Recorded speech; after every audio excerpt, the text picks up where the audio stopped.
Paris. Belleville. Paris, Belleville. Belleville. Architecture. Paris. Belleville. Paris, Belleville. Belleville. École nationale supérieure d'architecture. École nationale supérieure d'architecture Paris-Belleville. Belleville.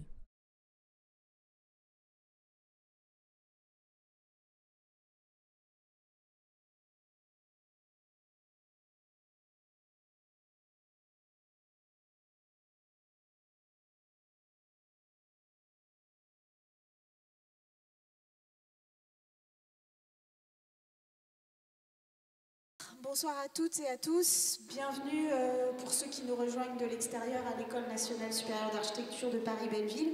Bienvenue à tous les étudiants, les enseignants et les extérieurs qui nous rejoignent. Donc aujourd'hui, on accueille la première conférence de l'année, une conférence inaugurale. Les conférences à l'École d'architecture de Paris-Belleville, c'est monnaie courante, on en fait beaucoup. On en fait beaucoup parce que ça fait partie aussi de l'ADN de l'école et c'est pour ça que notre école peut s'ouvrir au monde avec ses conférences et ses expositions qui sont extrêmement nombreuses et qu'on va tenter de diffuser encore plus parce qu'il y a des vraies qualités qui parfois sont cachées.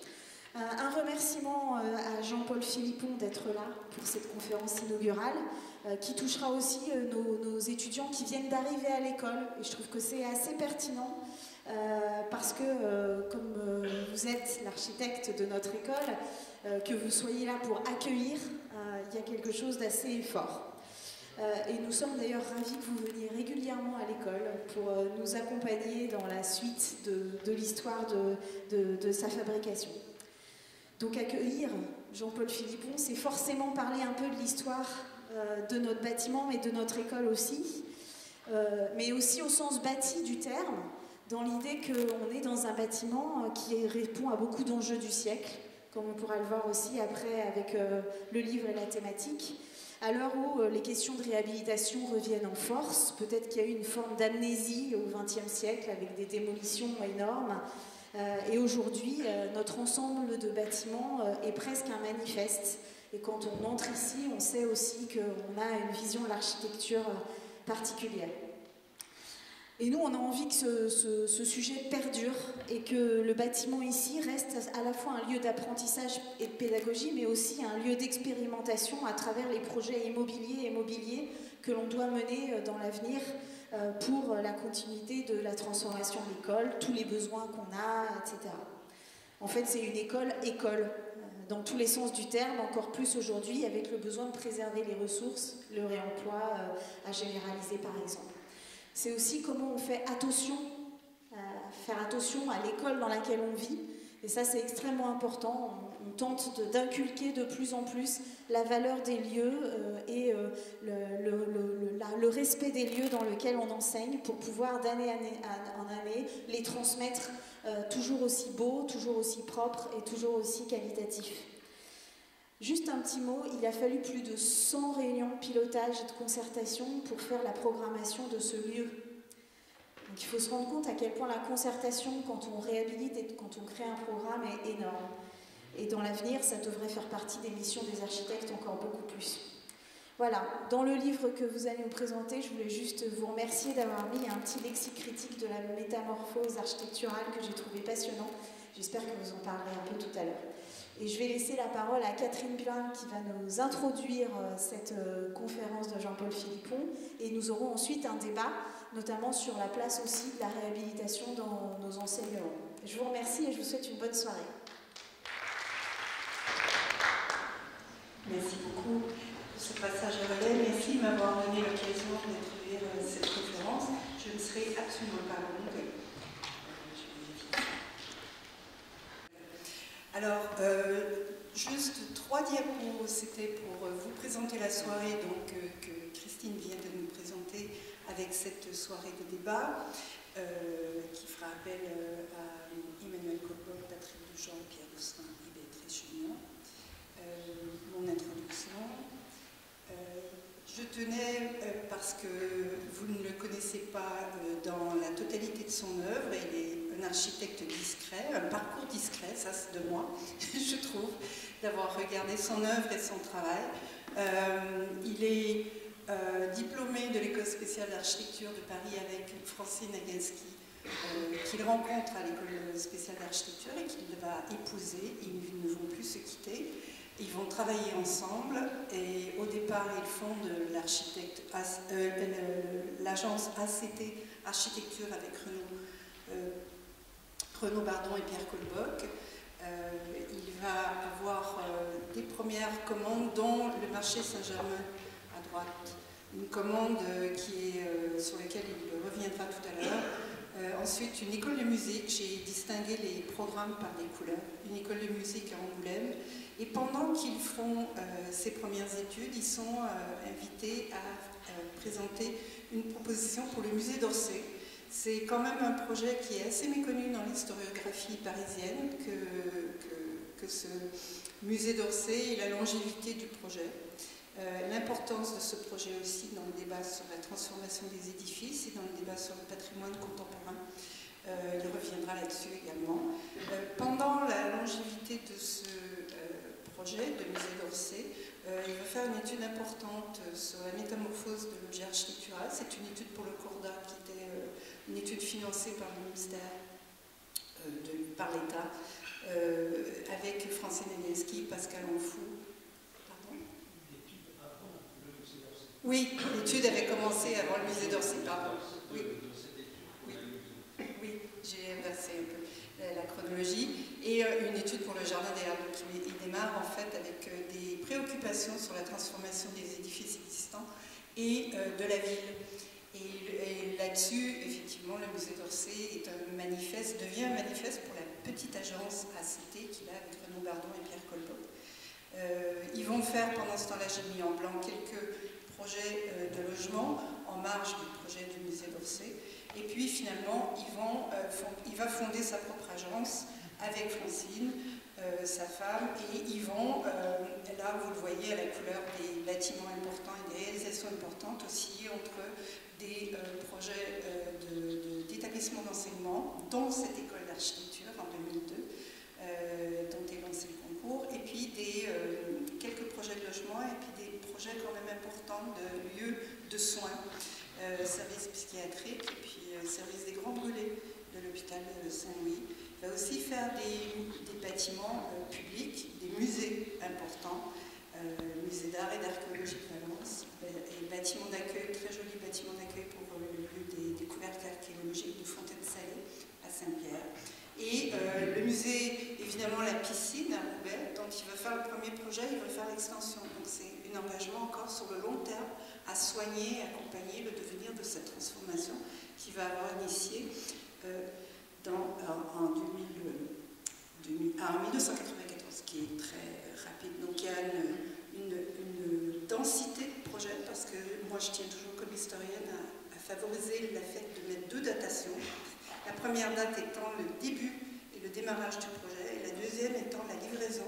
Et quand on fait ça, on se rend compte finalement que sur les tables à dessin et dans les agences, il y a des projets qui sont dans un très long terme, et que les projets finalement se renvoient l'un l'autre dans la production. Quand on prend que la date de livraison, on est complètement troublé sur le long terme de l'engagement des architectes. À gauche, vous avez donc une carrière de biographie. Donc déjà, il a fait son diplôme à l'école spéciale. Il va faire, à l'issue de cette expérience, il va faire un diplôme d'architecte du patrimoine à l'école de Chaillot. Ce qui va conforter de toute façon une pratique qu'il avait développée. Il va enseigner également à l'école d'architecture de Nancy, mais de manière plus assidue, l'histoire de l'architecture à l'école spéciale d'architecture, dont il est diplômé. Et il va avoir pour ses premières réalisations notables la médaille de chevalier de l'Ordre national du mérite, chevalier des arts et lettres. Et depuis 2000, il fait des missions de conseil, des missions d'architecte du patrimoine, en fait, qui se prononcent sur des projets de classement, des projets de valorisation, et puis ils joueront aussi à l'Académie d'architecture. Donc un parcours qui est assez emblématique et qui est rare, probablement, enfin qui est rare, on les connaît plus rarement, disons. On a dans l'histoire d'architecture une notion beaucoup plus évidente d'architectes qui font des grandes œuvres et qui ont des agences prolifiques. Celle-ci, je trouve, est un parcours discret mais exemplaire. Donc je vais vous donner quelques images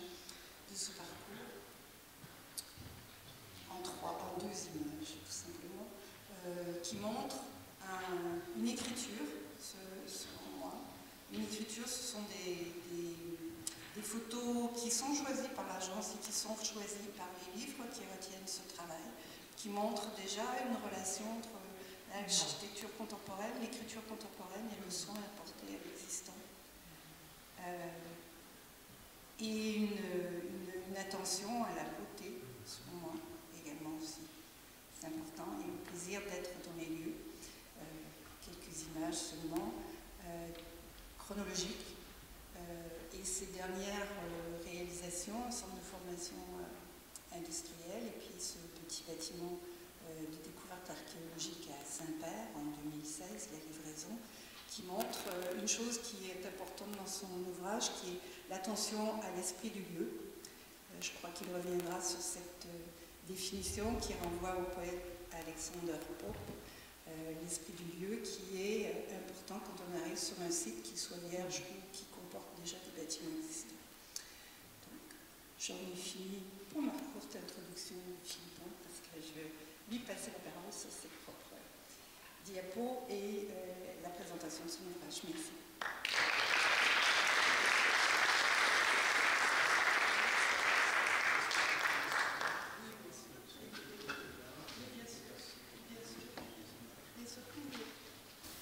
Bonsoir tout le monde.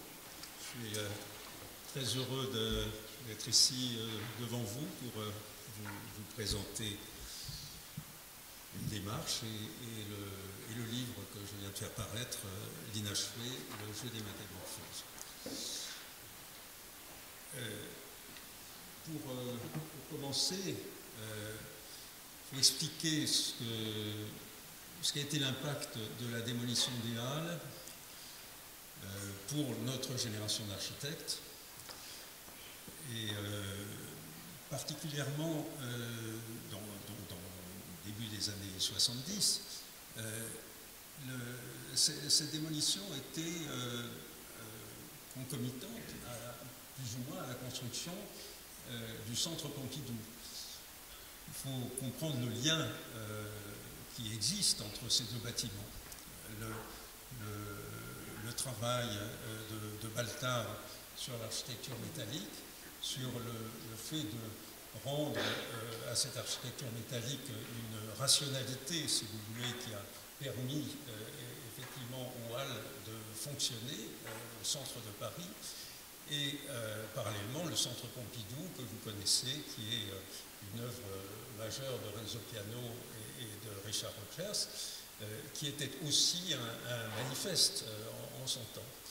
La décision, autre paradoxe, la décision de démolir les Halles a été signée par le ministre André Malraux, alors que, en même temps, André Malraux était le parrain de la politique des secteurs sauvegardés en France. Donc, on voit avec cet exemple qu'il y a dans la culture française de ce moment une sorte de méconnaissance de la qualité architecturale, en particulier du XIXe siècle, et surtout à partir de la seconde moitié du XIXe siècle, donc de cette architecture de métal. Alors, au sein de notre cabinet, donc nous étions constitués, Catherine vous l'a expliqué, nous étions trois architectes et nous venions de gagner un concours qui s'appelait le Marché Saint-Germain, et on a été sollicité pour donner notre avis. Bon, c'était une chance, on a essayé de solliciter pour donner notre avis sur ce... alors que les Halles étaient déjà démolies, mais qu'il subsistait les trous des Halles. Alors, ce dont nous avions été témoins, c'est que les pavillons, avant d'être démolis, étaient utilisés de façon, comme aujourd'hui, les pop-up stores. C'est-à-dire qu'ils étaient utilisés temporairement pour des activités qui se succédaient. Et c'était une qualité extraordinaire dans la ville que de voir ces usages qui pouvaient se succéder, des usages publics qui pouvaient se succéder. C'était théâtre, concert, patinoire, etc. Donc, ce qu'on a proposé, c'était de retrouver dans les trous qui existaient cette capacité, mais en remettant en place le système de galeries que Baltin avait créé entre ses pavillons. Donc voilà ce projet. Et on a eu la chance, voilà un plan du projet en question, on a eu la chance que ce projet ait été remarqué par une revue d'architecture qui s'appelait Controspatio, qui était associée pour la circonstance à la revue AMC. Vous devez connaître ces revues. La revue Controspatio n'existe plus, la revue AMC, je crois qu'elle existe encore. Mais pour ce numéro spécial sur la France, on avait donc été publié par cette revue qui était très représentative de ce qui se passait à ce moment en Italie et qui était ce qu'on peut dire, un mouvement précurseur de ce que nous allions connaître en France, ce mouvement s'appelait la Tendenza. Et la Tendenza s'intéressait au patrimoine. Elle s'intéresse au patrimoine parce qu'on sait qu'en Italie, le patrimoine est beaucoup plus prégnant qu'en France. Et on voit un exemple là, avec ce projet de Giorgio Grassi sur le palais de justice, l'hôtel de ville, excusez-moi, d'Abbiate Grasso. Et on voit comment Giorgio Grassi, à partir d'un patrimoine donné, qui était celui d'une abbaye, arrive à tisser les liens entre son intervention et le patrimoine existant. Donc pour nous, c'était l'un des exemples. Alors, à partir de ça, Catherine vous en a parlé, on a commencé à réfléchir un petit peu sur le patrimoine et on a fait une proposition pour l'appel de recherche du ministère de la Culture qui s'appelait le Corda. Et le but de notre recherche, c'était à la fois de considérer le contexte historique et géographique de cette pratique et en même temps de proposer des pistes pour la manière de reconvertir des bâtiments et de reconvertir le patrimoine. Alors, on a sur cette photo le palais de Dioclétien à Split qui a été reconverti en ville. Il a été reconverti au fil du temps, ça s'est fait de cette façon. Mais ce qui est assez intéressant de noter à Split, c'est que les parties les plus monumentales du palais ont été comme des marques, si vous voulez, comme des traces plus fortes pour la définition des espaces publics, en particulier de la ville. Vous voyez une place au centre de la ville qui est une ancienne salle du palais, et puis l'ancien temple qui est devenu église ensuite. Sur la droite, voilà un autre exemple majeur. C'est Michel-Ange qui transforme cette fois-ci les thermes de Dioclétien à Rome pour en faire une église Santa Maria degli Angeli. Et puis, bien sûr, la fameuse basilique de Vicence de Palladio, reconvertissant un bâtiment gothique et lui donnant sur le rythme de la structure préalable une écriture, enfin, étant amené à créer une écriture tout à fait particulière qui aura un succès ensuite comme exemple tout au long du XIXe siècle également, puisqu'on peut retrouver, en particulier dans le dessin de Garnier pour l'opéra, quelques réminiscences de Palladio. Alors, à la suite de cette recherche, on pouvait considérer que les différentes pistes de réflexion, c'était que, d'une part, la forme précède la fonction, ça c'est une évidence, et que donc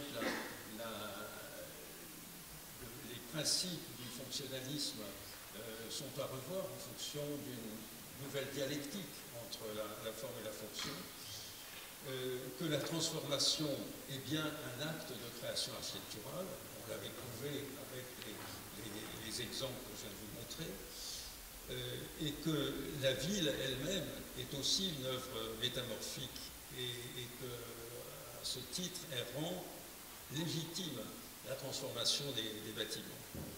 Enfin, qu'il y avait plusieurs manières de pratiquer la reconversion. Alors, donc, à la suite de la recherche, comme avait été remarqué, et que l'État avait décidé enfin de sauver la gare d'Orsay, qui était menacée, qui était un bâtiment plutôt décrié. Il faut dire qu'à notre époque, on pouvait entendre même des commentaires des guides sur les bateaux-mouches, dire que c'était le bâtiment le plus horrible de Paris. Donc, c'était un bâtiment très décrié, mais qui avait été sauvé de la ruine par la décision conjointe, d'une part d'un ministre qui s'appelait Duhamel, et d'autre part du conservateur du Louvre qui s'appelait Michel Laclotte, et qui avait comme objectif de trouver un lieu qui soit propice à montrer les collections du XIXe siècle, parce que les collections du XIXe siècle n'arrivaient pas à trouver vraiment leur place au Louvre, et il était important de trouver un lieu. Bon, c'était du sens, la gare d'Orsay était vide et elle était pratiquement en face du Louvre. Alors, je rappelle un peu l'historique. Cette gare avait été construite par Laloux en 1900, après un concours qu'il avait gagné en 1897. Entre parenthèses, ça n'avait duré que 3 ans. Alors, si certains d'entre vous sont appelés à faire de la maîtrise d'œuvre, vous vous rendrez compte que ça dure beaucoup plus que 3 ans. Mais lui, il avait eu la chance de réaliser son bâtiment en 3 ans, parce que c'était aussi, bon, enfin, c'est pas la peine d'entrer trop dans les détails, mais il y avait toute une machine préalable, si vous voulez, qui a permis de réaliser le bâtiment rapidement. En 1939, la gare, en tant que tête de ligne des chemins de fer, une grande ligne, si vous voulez, des chemins de fer d'Orléans, est abandonnée pour être uniquement utilisée en gare de banlieue. En 1973, l'hôtel qu'il avait créé en même temps est fermé. Et donc c'est en 1978 que la gare est classée. Et en 1979, il y a le concours de musée. Et on l'inaugure en 1986. Alors, on était plusieurs concurrents. Les autres concurrents étaient des architectes des monuments historiques, principalement, et des architectes dits des bâtiments civils et palais nationaux. C'est une catégorie qui n'existe plus aujourd'hui, mais qui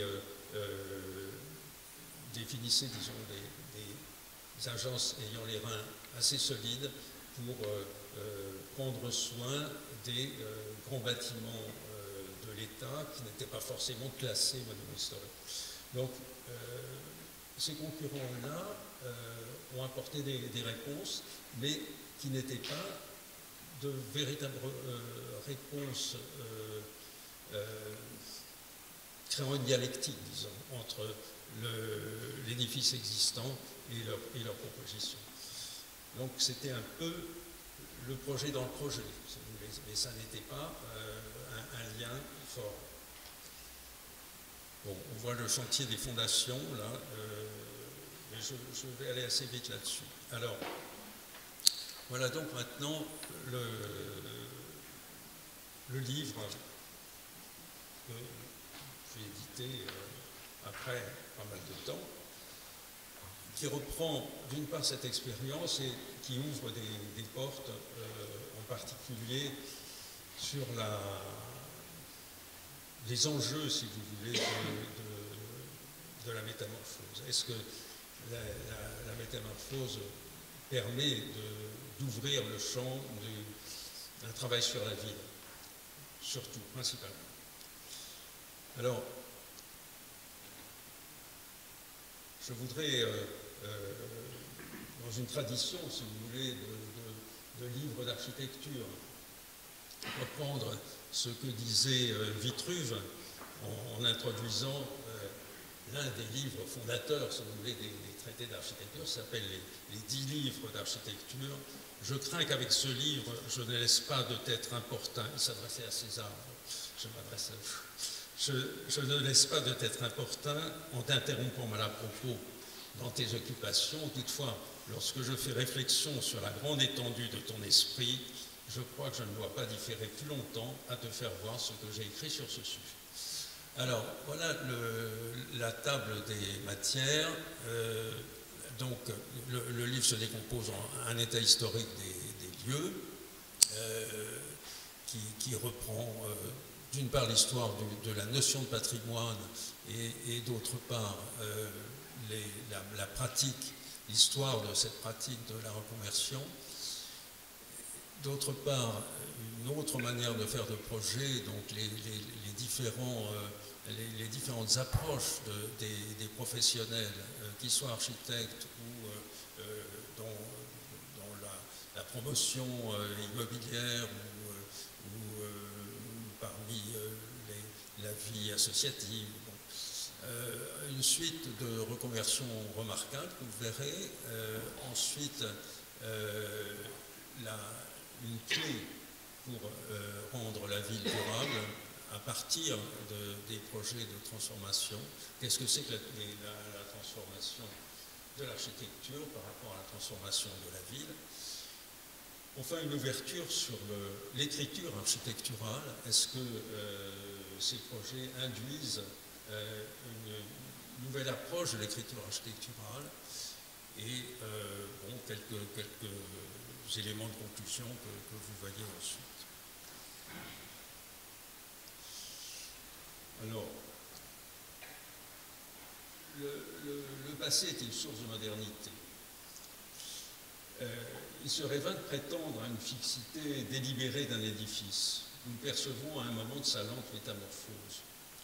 La révélation d'une dialectique de l'œuvre et du temps, de la forme et de l'usage.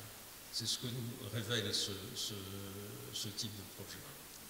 Il s'agit d'étendre la démarche à la dimension urbaine, d'affronter la poussière confuse de la ville dissociée, aussi bien que le renouvellement du cœur préservé, et enfin ouvrir la voie à un renouvellement du style.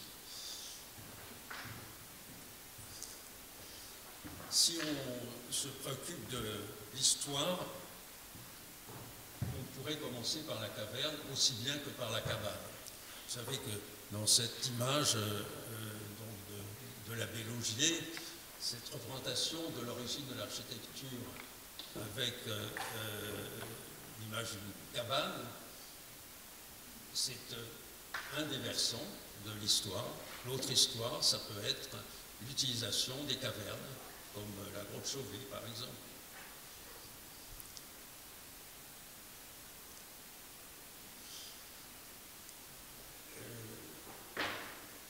Il faudrait faire un retour, si vous voulez, sur Rome, sur le moment où on découvre, avec le pape Martin V, qui revient, enfin qui ramène la papauté d'Avignon à Rome, en 1420, découvre une Rome totalement détruite, totalement en ruine. Et c'est à partir de ça qu'en 1450, Alberti prépare des relevés de la Rome pour le pape qui lui a succédé, qui est Nicolas V, et qu'il condamne le fait de démolir sans raison valable et sans projet de substitution pertinent. C'est une première approche, si vous voulez, c'est une première approche, mais qui reste une vérité aujourd'hui. Raphaël, enfin, en 1516, adresse cette lettre au pape Léon X, plaidant pour la protection des monuments et s'alarmant de la manière dont les ruines de Rome sont gâchées, servent parfois à faire de la chaux, ou sont simplement négligées, si vous voulez. Ensuite, il faudrait parler des deux chartes d'Athènes.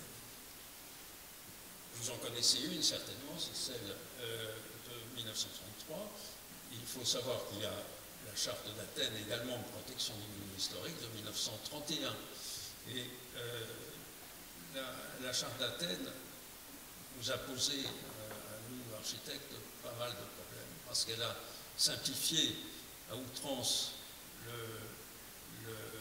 la conception de la ville, en particulier en décomposant, en zoning,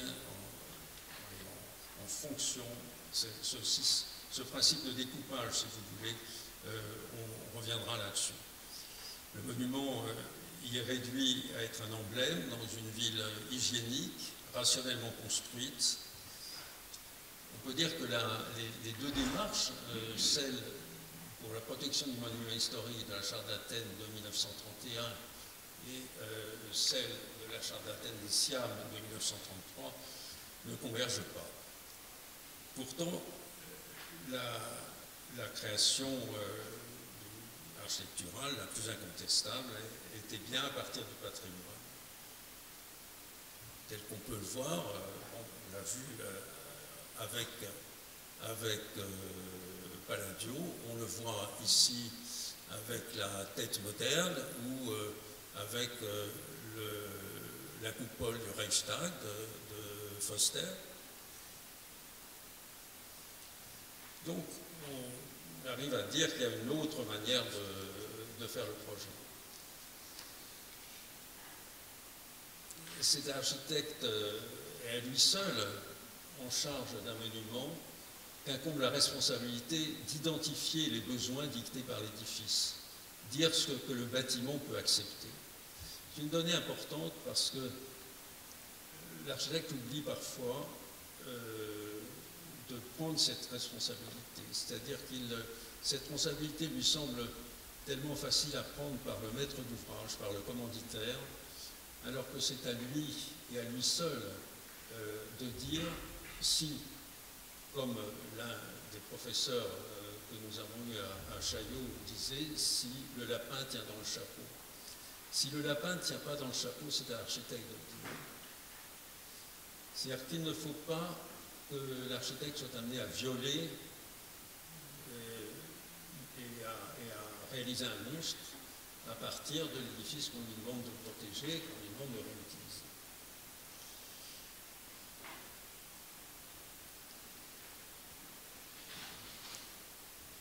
Voici les différentes catégories d'acteurs. Vous voyez là l'opération à Copenhague, enfin opération, la réutilisation d'une friche militaire par c'est Christiania, c'est le projet Christiania, c'est un projet tout à fait emblématique.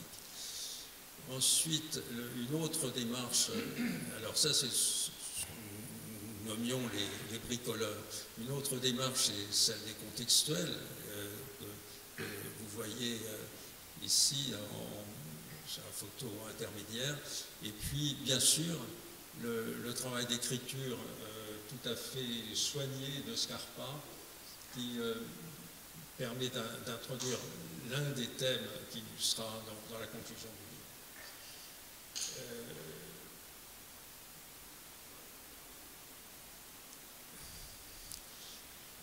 Vous voyez sur ces images deux manières de prendre un sujet. Il s'agit du Mont Blanc. En haut, le Mont Blanc selon Viollet-le-Duc, en bas, le Mont Blanc selon Ruskin. Le Mont Blanc selon Ruskin, et comme aussi pour Alois Riegel, qui est l'auteur d'un livre que je vous recommande, c'est Le culte moderne du monument,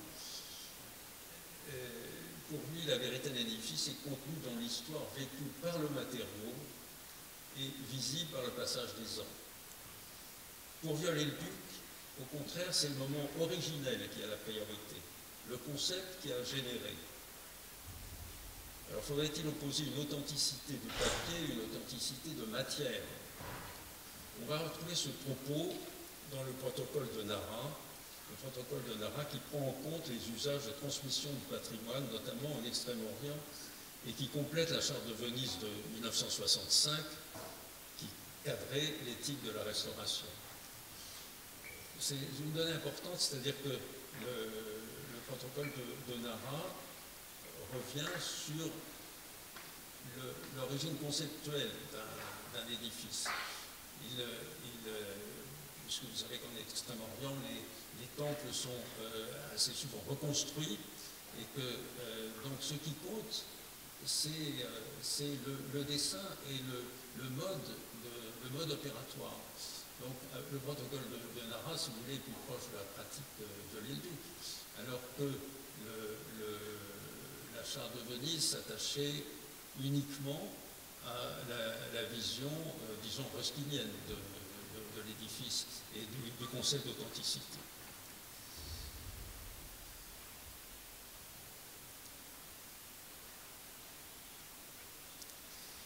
Alors ça c'est, chacun a fait des dessins du Mont Blanc. Le dessin, voilà, en bas à droite, vous voyez un dessin de Ruskin très romantique avec les nuages, etc. Et là, un dessin très analytique de Viollet-le-Duc. Alors, je voulais vous montrer quelques exemples de reconversion récentes qui semblent tout à fait intéressantes. C'est en particulier celle de la Bourse du Commerce par Tadawando. Il y a eu également pour le Centre de la Danse à Pantin ce projet d'Antoinette Robin et Claire Guess à partir de l'hôtel de ville de Pantin de Calice. Vous voyez le Frénois, vous voyez aussi les usines Noisiel de Robert Hachel. Également la Cité de l'Architecture et du Patrimoine. Il faut savoir que le palais de Chaillot a été construit sur une partie non démolie du palais du Trocadéro, de Daviou. Donc vous voyez la partie de Daviou qui a été reprise au sein des galeries d'exposition du Musée des Monuments Français. Et là, deux autres projets, l'un au Tyrol et l'autre dans les Grisons, le musée Chouche. Et enfin, cet exemple tout à fait intéressant de piano pour la Fondation Sédou. Vous voyez cette façade avec le bas-relief de Rodin et comment il a composé ce bâtiment au chausse-pied, on peut dire, dans un îlot haussmannien, avec les prises de prospect à la périphérie pour arriver à loger un programme tout à fait intéressant de salle de concert. Un autre exemple là, c'est ce qu'on fait, ce qu'a fait Rem Koolhaas dans l'une des usines métallurgiques de la Roue. J'en viens maintenant à mon propos sur la ville. Je voudrais que ces projets de métamorphose donnent une clé pour une ville durable. Pour moi, c'est l'enjeu principal du principe de métamorphose architecturale. La ville et le projet urbain, le tissu vernaculaire, la ville diffuse. Au constat de la poussière confuse que percevait Julien Gracq, Bernard Rosecki, que vous avez accueilli ici même, ajoutait que dans le monde contemporain, dominé par le chaos, la ville contemporaine apparaît comme un amalgame confus de fragments hétérogènes. Mais bien que progresse la conscience des dysfonctionnements de la ville, nous observons une forte disparité des cultures et des sensibilités à son égard. Il y a urgence pour les architectes à s'emparer de ce sujet pour produire un cadre théorique nouveau.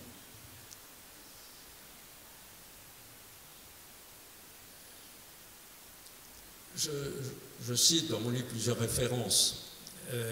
Voici deux références qui me semblent intéressantes par rapport à l'histoire des villes. La première référence, c'est le Ring.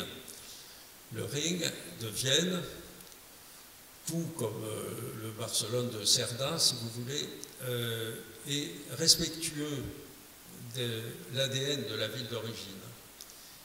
C'est un plan qui prend en compte les principes de développement de la ville et propose, comme vous l'avez vu pour le Ring, un système d'îlots qui autorise le développement de la ville. En bas, avec la butte rouge, on est à un moment de bascule dans la conception de la ville. C'est-à-dire que les cités-jardins sont encore respectueuses de certaines formes de la ville, mais ont déjà abandonné le principe du parcellaire. Et on a un système de blocs beaucoup plus fin que ce qui va se produire ensuite par l'application, en particulier de la Charte d'Athènes.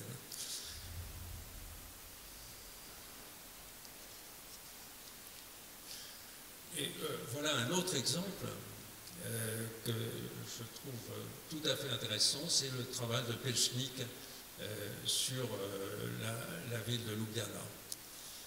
Pechnik a été chargé d'aménager la ville dans ses parties centrales et il a produit un certain nombre de projets extrêmement fins qui tissent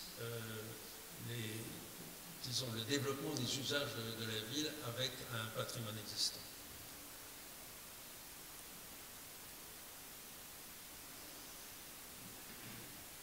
Bernard Huet, dont nous pouvons ce soir saluer la mémoire dans cet amphithéâtre, disait que la ville modélisée par la Charte d'Athènes était en réalité une antiville, une abstraction, à vocation universelle privée de toute dimension culturelle, symbolique et politique. Un modèle qui évacue la notion d'espace public et entérine la coupure entre urbanisme et architecture. J'ai souhaité dans ce livre confronter les théories et les faits urbains et rendre compte de nouvelles pensées, prenant en compte la réalité de l'extension urbaine et la nécessité de concevoir la ville avant tout comme un projet métamorphique et un sujet constant de reconversion. Pour la ville, l'esprit des lieux est inscrit dans sa configuration initiale, dans son inscription dans un site, dans ses premiers tracés. C'est ce qui devrait définir un mode de développement qui lui soit propre, par les tracés, les limites, les espaces fédérateurs, puis les délimitations parcellaires, les typologies. Dans cet ordre-là, si des évolutions de la ville échappent à cette marque génétique originelle et à ce processus, c'est que les modes de développement se sont imposés contre sa nature profonde. En s'affranchissant des traces de l'histoire foncière, la rénovation urbaine brute a eu pour résultat une dilatation créatrice de villes mornes de faible intensité, une conformité fanatique, plate et des villes fantômes. La pensée dissociative que mettait en évidence Gustave Flaubert, en disant le développement des méthodes scientifiques qui entendent faire fi de l'esprit même des phénomènes, et tout cela au nom d'une prétendue rigueur qui n'est qu'une imposture. C'est dans cette pensée dissociative qui a justifié l'émembrement des organes de la ville et le zoning, la mutation de l'espace public en voirie fonctionnelle. Cette pensée atteint aujourd'hui tous les aspects même de notre vie quotidienne. Il est impérieux de lui opposer une pensée systémique qui, au contraire, considère tous les liens transversaux entre les organes et les parties, l'ouverture à la multiplicité des usages pour une même forme, comme nos mains ou notre bouche ont une diversité d'usages. Vous voyez ici, je reprends Pechnik, sa maquette sur la ville avec en haut le château de Ljubljana. Pour moi, dans ce livre, la ville du futur ne sera donc pas futuriste. Ce sera une ville inventive et conciliante, et en utilisant les atouts de la modernité plutôt pour être conciliante avec son passé. Elle réintroduira surtout l'épaisseur historique comme l'un des objectifs du nouvel habité. Je voudrais parler du renouveau du style.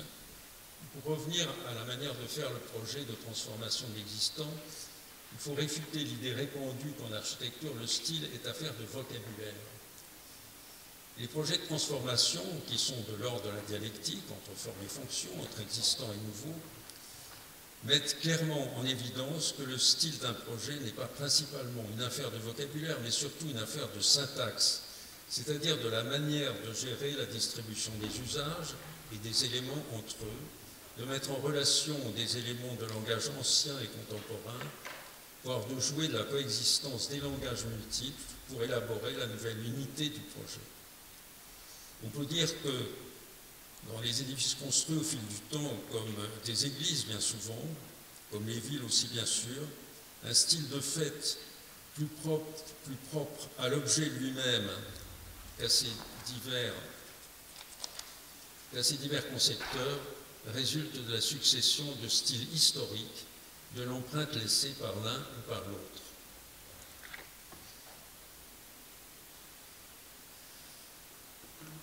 Dans le cas de la gare d'Orsay, nous avons été confrontés à ce problème du style, parce que nous avons été des concepteurs architectes, et puis ensuite une conceptrice muséographe qui n'a pas tout à fait entendu nos propos et qui a voulu imposer un style justement à partir d'un vocabulaire. Mais on peut dire que la syntaxe a fait de la résistance par rapport au vocabulaire et on a un lieu disons, de combat plus que de controverse qui est le fond du cours avec les tours. C'est-à-dire que ces tours qui ont été imposées au fil du temps comme une espèce de... au fil du temps, enfin au fil de la démarche de projet qui a duré un certain temps, comme une nécessité de terminer, puisque nous avions pris le projet dans ce sens longitudinal, alors que notre souci était de créer une œuvre ouverte.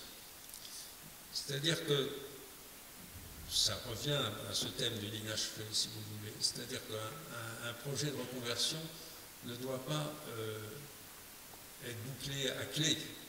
Il doit garder en germe la possibilité d'évoluer. C'était intéressant dans les exemples par exemple, de lieux comme les églises. Les églises ont évolué. Il est rare de trouver des projets totalement fermés.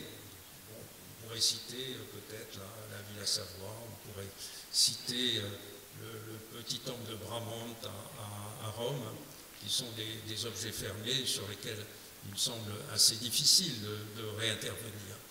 Mais la plupart des projets ne sont pas comme ça. En tout cas, des projets intégrés dans la ville, comme cette école, par exemple. Donc, le fond du cours. Le fond du cours, sur un autre exemple que nous avons réalisé, c'est-à-dire la piscine, l'ouverture est restée grâce au bassin qui permet à l'utilisateur, au conservateur, de réemployer cet espace au fil du temps en fonction de ses désirs, de faire soit un défilé de mode, soit une exposition, soit un concert. C'est ce que nous souhaitions au fond du cours d'Orsay. Donc, voilà, sur la couverture du livre, on trouve la proposition pour gommer la trop grande présence des tours, tout en les réemployant. On les réemploie en tant que lieu d'articulation, si vous voulez. Ce qu'elles ne font pas actuellement, elles sont comme des totems, mais on peut les employer comme lieu d'articulation avec les salles latérales et créer un écran devant qui sert comme lieu pour le conservateur, comme lieu de projection, comme lieu d'animation, d'une façon importante. Voilà, bon, c'est tout sur ce sujet-là. Alors,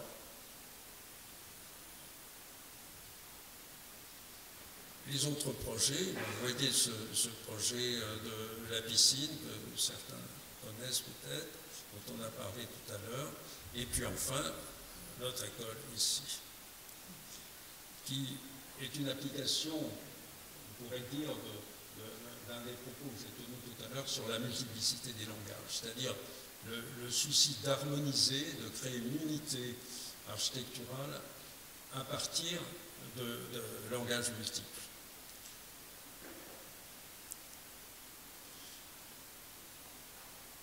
Voilà comment était l'école, enfin le lycée Diderot.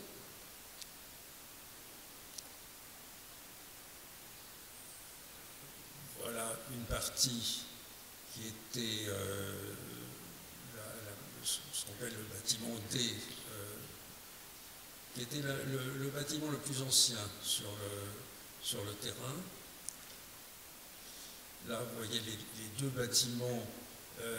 Le bâtiment à gauche que nous appelons dans notre jargon École de Chicago pour la raison qu'il est construit sur les principes que l'on peut considérer comme étant ceux de l'École de Chicago, c'est-à-dire la structure métallique principale et les points de montée rejetés du volume de façon à créer des plateaux libres.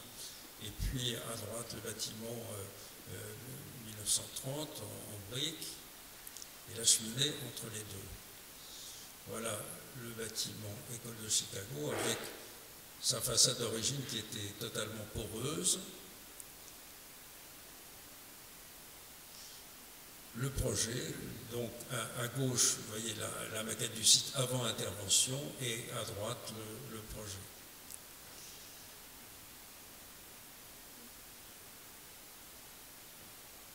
Les croquis d'intervention, bon, il y avait deux points importants.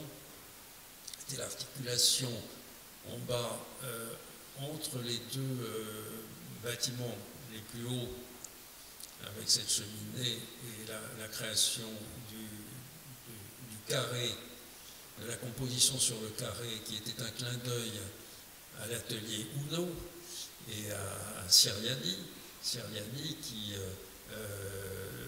donnait comme exercice à ses élèves la composition sur un carré de... c'était 30 par 30. 30 par 30. Et bon, là, on avait 27 par 27. Mais bon, c'est le jeu, nous avons eu nous confronter à ce jeu de la composition sur le carré. Et vous voyez sur la droite la grande galerie. La grande galerie, alors l'intérêt, quand on fait un projet, toujours savoir où est la grande dimension. Qu'est-ce qu'on va pouvoir faire pour dilater le projet? Donc on a essayé de faire cette grande galerie entre le boulevard et le fond du terrain. Ça n'a pas été facile parce qu'il a fallu négocier en particulier avec le règlement des pompiers, mais bon, ça marche. Et en bas, vous voyez, on coupe donc les compositions.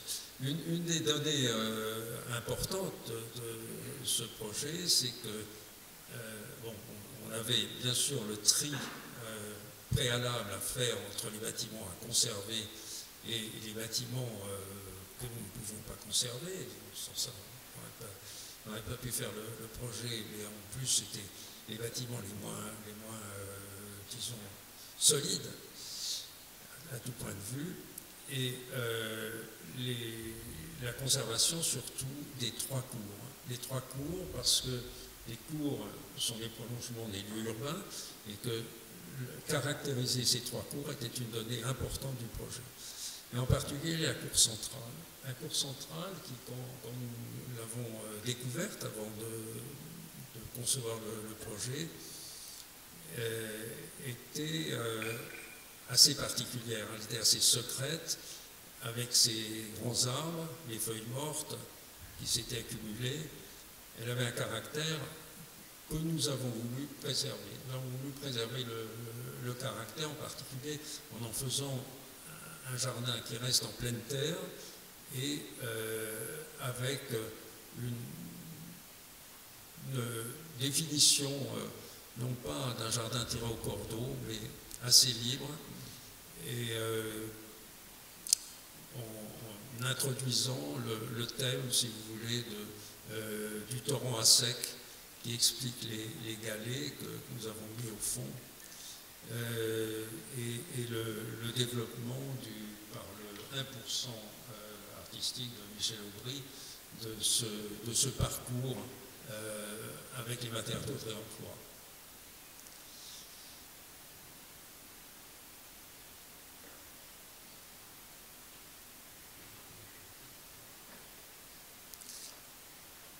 Alors, c'est intéressant de revenir parfois sur les photos de chantier. Vous voyez ici donc le bâtiment dit École de Chicago.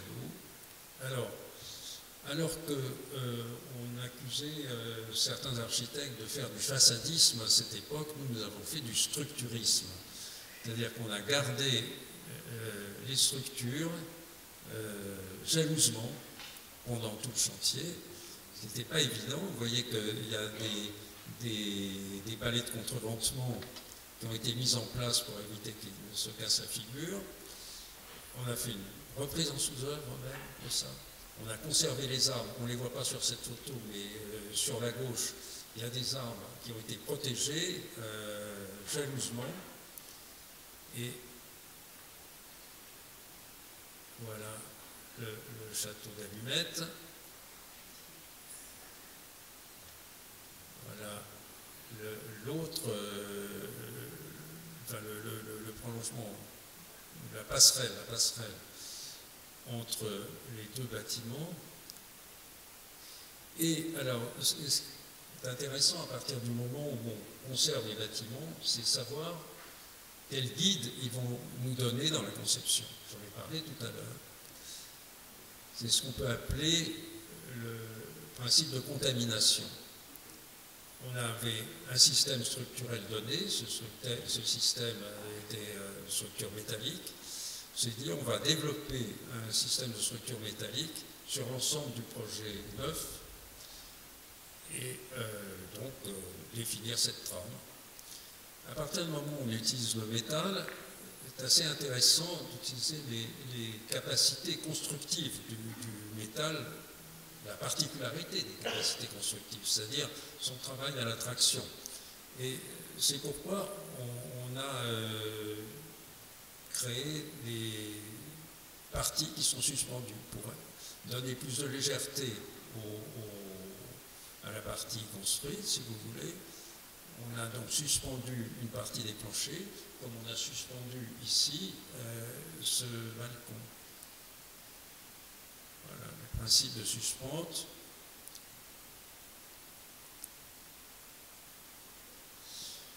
Donc voilà la cour achevée. Ça c'est tout à fait en fin de chantier, avec le lit du torrent en bas, tel que redessiné par Michel Aubry. Et le lieu que vous connaissez bien et que vous fréquentez beaucoup. Voilà. La grande galerie, donc sur toute sa profondeur, avec le jardin à gauche et les amphithéâtres à droite. Et ce que montre cette photo, c'est ces vitrages qui permettent d'avoir une transparence entre la galerie et les amphithéâtres, afin que le prof sache qui arrive et surtout que l'élève sache s'il y a un cours ou non. Voilà l'amphithéâtre. Voilà, je vous remercie.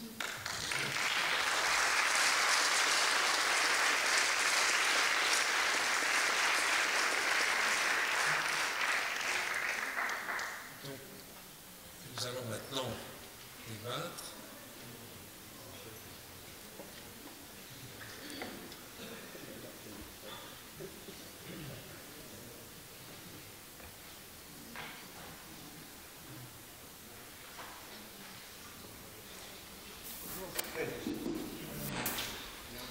Merci beaucoup Jean-Paul pour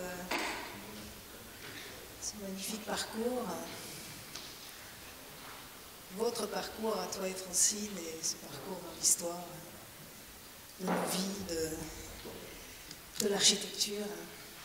Moi je voudrais insister auprès, je vais passer la parole très vite aux autres, mais sur l'énorme qualité de ce projet, de cette école, qui est vraiment fait de ces différentes ambiances, issues de l'histoire ancienne de ces lieux, mais qui donne à ce projet vraiment un projet dans la ville et qui nous relie très agréablement quand on sort vers la ville et quand on rentre dans cette école, où on trouve l'ambiance de cette cour intérieure avec tout ce qu'on en traverse. C'est un projet au quotidien qui est extrêmement agréable à vivre. Je voudrais vraiment insister aussi sur la proportion du jardin. Cette grande galerie tout en profondeur où tu disais qu'il faut trouver la grande dimension a une très très belle altitude dans la cour, et ce qui donne, c'est elle qui rassemble en fait toute cette diversité à l'intérieur de la cour. Je voulais juste insister sur la qualité de ça. Et je passe la parole et peut-être je penserai des choses à vous de... Oui, alors l'idée c'est que on a préparé deux, trois questions, mais c'est pour amorcer un peu d'éventuels échanges. Donc voilà, l'idée c'est qu'il y ait des questions aussi dans le public. Alors merci pour tout ça. Alors moi j'avais peut-être une petite question qui a trait plutôt à la question du processus de projet dans le cadre de l'intervention sur l'existant.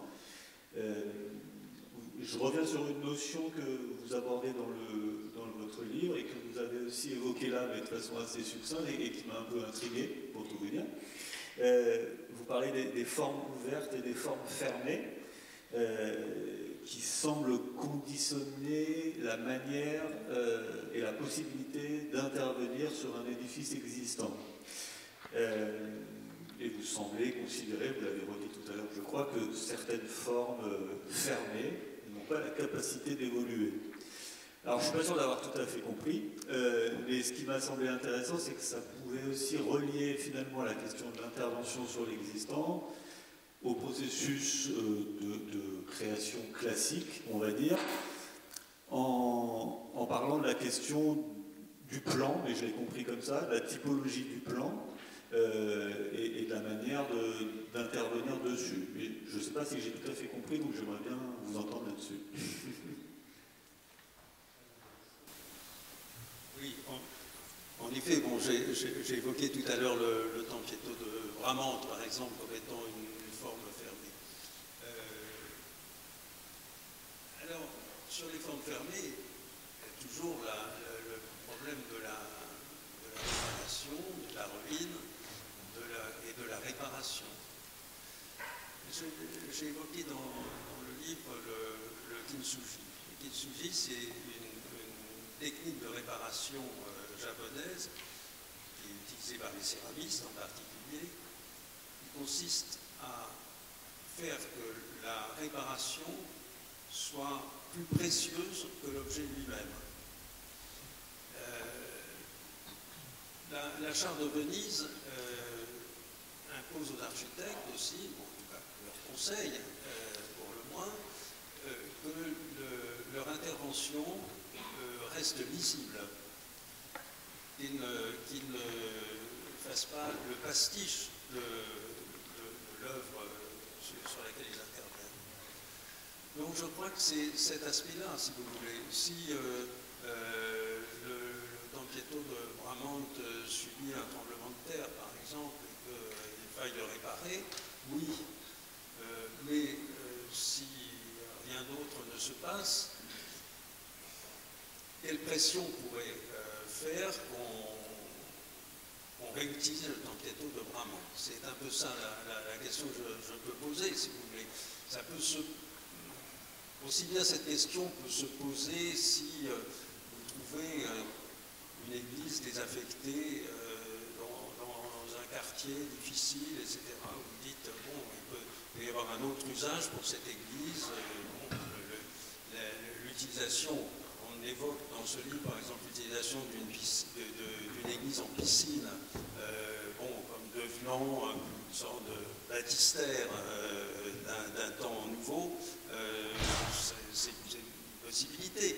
On peut toujours trouver, comme disons, sur des architectures qui sont moins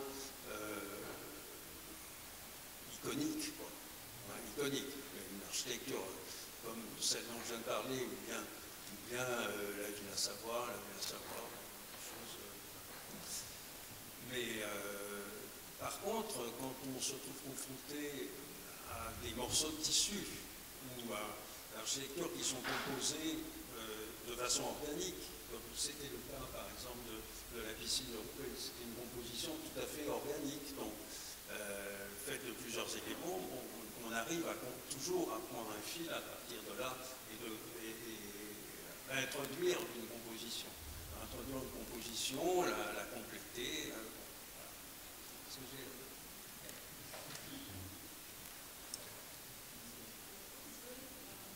Une question un peu commune. C'est tout à fait dans le prolongement. Donc déjà, merci beaucoup pour la conférence et puis le livre dont on sent que c'est vraiment une promenade dans vos pensées depuis très longtemps, parce que ça foisonne de tout un tas de références qui ne sont pas proprement architecturales. Oui. Et effectivement, un des trucs qui nous a le plus intéressé, puis c'est aussi parce qu'on est dans une école, c'était le fait que l'une des parties du livre parle des processus de conception, c'est-à-dire comment on fait, et est-ce que c'est différent de faire une transformation, une restructuration, pour prendre vos termes, enfin en tout cas le type de transformation que vous étudiez particulièrement, est-ce que c'est différent ça que de faire un projet? On sait tous qu'il y a encore 10, 15 ans, on a un petit mépris quand même, c'est pas pour de vrai de faire une conversion, c'est plus du tout le cas aujourd'hui, au contraire, c'est presque une transformation. Donc on a plein d'autres questions sur le périmètre de qu'est-ce qu'il faut transformer et comment juger ça. Et sur le plan de la conception, de la tambouille, et donc du processus de projet, dans le prolongement de la question qui vient d'être posée, on avait noté une expression que vous utilisez dans le bouquin, qui est la créativité de l'usage, où on croit comprendre que vous dites que, justement, pour reprendre la métaphore du lapin et du chapeau, que le fait de mettre le lapin dans un chapeau qui n'attend pas suscite des espaces particuliers, étonnants, ou des dispositions auxquelles on n'aurait pas pensé. Enfin, moi, je l'ai traduite comme ça, et ça me paraît très juste dans ce processus de conception. Et donc, est-ce que vous pouvez déjà dire si c'est bien ça que vous avez en tête, et peut-être l'illustrer, par exemple à l'école, sur le bâtiment de l'école, et qu'on saisisse ce moment particulier. Puis on a une autre question qui prolongera celle-là, qui est celle des corpus de référence qu'on mobilise. Mais déjà la première, si vous pouvez un peu, peut-être faire l'application ici, moi, je ne sais pas, ou ailleurs. Alors, est-ce que le processus de projet est différent? A priori, je dirais non, il ne doit pas être différent. Il est simplement plus fin. C'est-à-dire que tout projet s'inscrit dans un site. Et à moins d'être totalement abstrait d'un site, ce que je ne sais pas, je ne vois pas. Non. Alors c'est autre chose, c'est un mobilier, mais un projet s'inscrit dans un site. Quand le site est déjà construit, c'est-à-dire que le lieu est un peu plus complexe. C'est cette complexité, si vous voulez, qu'il faut prendre en compte. Et cette complexité peut aller très loin, en effet. Maintenant, sur la capacité que l'on a en tant qu'architecte à intervenir sur l'usage, c'est évident. C'est-à-dire qu'on a cette proposition à faire. Le programme n'est pas lui-même un objet fermé. On doit, à partir du moment où on découvre des lieux, avoir l'esprit en éveil sur la capacité d'usage des lieux et donc leur capacité de transformation. Il y a dans toute phase de projet de ce type ce qu'on appelle le diagnostic. Et quand on fait le diagnostic, la capacité spatiale fait partie du diagnostic. Donc ici, par exemple, la capacité de mettre dans ce qui était les salles d'enseignement du lycée Diderot, de mettre des amphithéâtres, nous a prouvé que ça n'était pas possible, qu'on devait créer de nouvelles salles pour les amphithéâtres. Par contre, la capacité qu'avait le bâtiment dit École de Chicago à accueillir les ateliers d'enseignement, ça nous semblait tout à fait possible. Donc voilà, c'est ce jeu-là auquel on doit se prêter en tant que concepteur, c'est-à-dire bien voir quelles sont les capacités d'usage de chaque lieu et comment ces lieux peuvent enrichir l'usage. Alors, l'exemple d'enrichissement de l'usage, c'est par exemple celui de la gare d'Orsay, c'est-à-dire à partir du moment où on utilise à fond le volume même de la gare, on voit qu'il y a une capacité d'usage particulière qui n'était pas inscrite dans le programme. C'est-à-dire, pour la piscine, c'est pareil, ce n'était pas inscrit dans le programme que ce bassin avait une capacité particulière. Donc, c'est à nous, architectes, d'être à ce moment-là suffisamment créatifs, disons, pour faire des propositions aux maîtres d'ouvrage dans le cadre du projet que l'on produit. Est-ce que j'ai répondu à ta question? Alors, moi, juste dans le prolongement de ça, je me demande si du coup on pourrait se dire, avec votre expérience du projet de la réhabilitation, moi j'ai parfois l'impression que le projet de la réhabilitation c'est un peu une chance pour les architectes, parce que finalement ça va aller avec leur expertise dont vous venez de parler, l'expertise de capacité d'adapter un lieu à un nouvel usage. Parfois j'ai l'impression comme on est un peu les seuls à avoir cette expertise, en gros, ça nous permet de nous repositionner un peu en amont du projet, puisque dans le projet de réhabilitation c'est difficile d'avoir des recettes toutes faites, c'est-à-dire si je caricature, le promoteur qui va arriver avec son programme tout ficelé, avec une ligne de budget en face, tant de mètres carrés et pas un de plus. Et parfois, je me dis que la réhabilitation, c'est aussi une chance finalement pour les architectes. Ça peut permettre de les repositionner justement peut-être un peu en amont des choses, comme vous venez un peu de l'exprimer. Est-ce que c'est des choses que vous avez vécues? C'est bien clair. Il faut faire admettre, évidemment. Alors, il faut aussi combattre une idée reçue selon laquelle le réemploi de bâtiments existants serait plus facile pour un investisseur et pour un concepteur que la construction ex nihilo, j'exagère, enfin bref, sur un terrain beaucoup plus vierge. Et que la durée du chantier serait plus courte, etc. Bon, évidemment, chaque cas est particulier, mais en tout cas, pour l'expérience que nous avons eue, bon, cité avancé, on a fait le concours en 1979, on a rendu le projet en 1986, donc il y a eu 7 ans, ici il y a eu autant. Les projets de réemploi sont en général des projets complexes. Merci, je voulais vous féliciter déjà d'avoir en tant qu'architecte fait une école d'architecture, parce que c'est un risque énorme que d'être jugé par ses pairs, qui en plus pratiquent l'espace en permanence, donc bravo, en tous les cas on a effectivement, comme le disait Nénel, beaucoup de plaisir à y être et à la pratiquer. On se posait à la lecture de votre ouvrage la question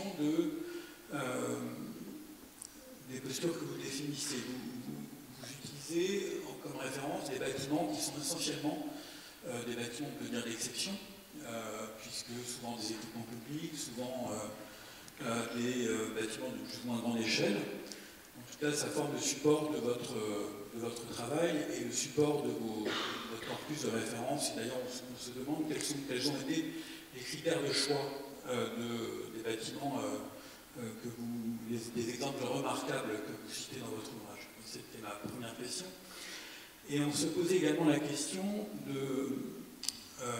par rapport à la liste des inventions stylistiques auxquelles vous référez, le Destroy, le bricoleur, le contextuel, les nouveaux promoteurs, etc., les gardiens du patrimoine, etc. Bref, vous appuyez votre réflexion sur des exemples d'architecture qui ont des logiques constructives, structurelles, spatiales assez évidentes, qui sont aidantes pour prendre posture, pour définir le style, entre guillemets, que vous énoncez. On se demande comment pourrait s'appliquer ces styles ou ces postures au regard de bâtiments beaucoup plus ordinaires, de logements ordinaires. Est-ce que vous pensez qu'on peut avoir ce même type de réflexion projectuelle, cette même réflexion conceptuelle? Est-ce que c'est la même chose? Est-ce que ce serait la même chose pour les bâtiments dits ordinaires? Et enfin, au regard du fait que vous référez à des exemples, à des bâtiments qui ont des logiques assez évidentes, qu'en serait-il, par exemple, dans une question qui nous préoccupe de manière majeure aujourd'hui, de la réhabilitation, de l'intervention sur des bâtiments postmodernes, dont les logiques dont les sémiologies mêmes sont beaucoup plus complexes. J'ai été un peu long. Voir les exemples en question. Sur le logement, je dirais que c'est la base même, c'est-à-dire que le logement est souvent transformé par son occupant. On peut dire que l'occupant est souvent son propre bricoleur, si vous voulez, pour revenir à l'une des catégories que j'ai évoquées dans le livre, et que le bricolage peut être génial. C'est chacun peut en juger, mais le bricolage peut être génial. Ce que je crois, c'est qu'il ne faut jamais se dispenser d'avoir un peu d'imagination en toute intervention qu'on fait. Quelle qu'en soit l'échelle. Mais que, en tout cas, une règle qui me semble absolue aussi, quelle qu'en soit l'échelle, c'est que toute intervention doit valoriser et respecter ce que l'on reconnaît de ce qui a été fait précédemment et le valoriser. Le valoriser dans le type d'intervention. C'est-à-dire jamais faire que la prestation soit inférieure à ce que l'on constate. C'est pour ça que j'ai eu un sentiment de gêne et un peu critique, et je le dis comme ça, peut-être certains trouvent ça bien, je ne sais pas, par rapport à l'intervention qui a été faite sur le palais de Tokyo. Le palais de Tokyo, nous avions participé à un concours dans une phase antérieure à ce qui a été réalisé. Il y a eu plusieurs, avant de réutiliser le palais de Tokyo. Donc, nous avions participé au concours du palais de l'image. Mais voir la Fémis, il devait être installé à l'intérieur.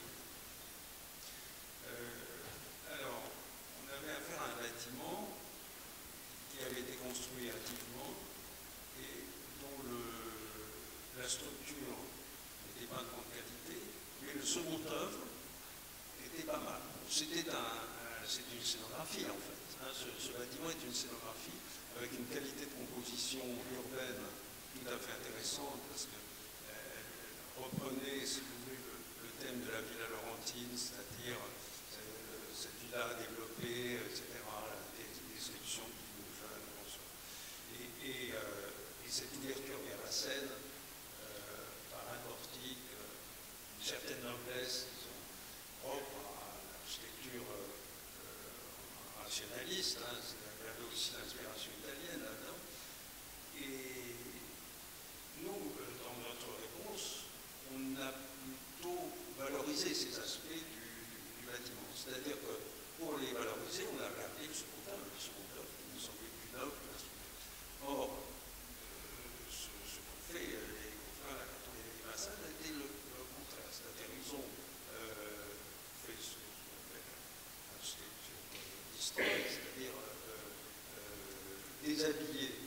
seconde œuvre pour révéler une structure et en faire un